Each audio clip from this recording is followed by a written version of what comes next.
Sada pričamo o školi muzike. Skoro 2 godine u ustanovi kulture Palilula radi škola moderne muzike Modern Music Instructors, u kojoj se iskusni muzičari trude da približe novoj generaciji rock'n'roll, jazz, blues, koji, po znacima navoda, nisu muzika njihovog vremena, da ih nauče da je važniji izraz od sviranja i da treba da poštuju rad svog kolege.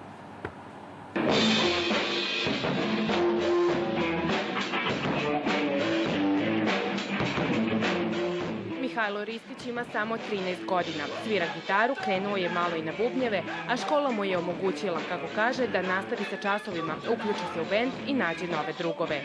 Sve mi se dopada, od profesora pa i do društva.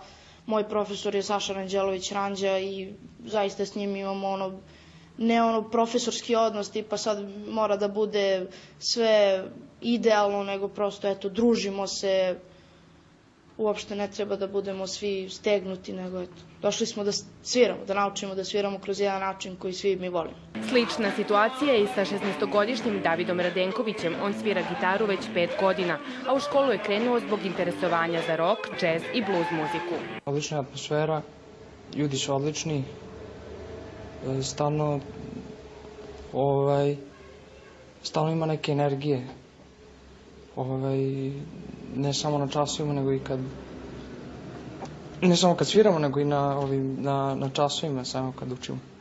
Školu pohađa oko 45 polaznika, uglavnom srednjoškolaca. Najviše je gitarista, što je dekan škole Miroslav Cvetković Cvele i očekivao.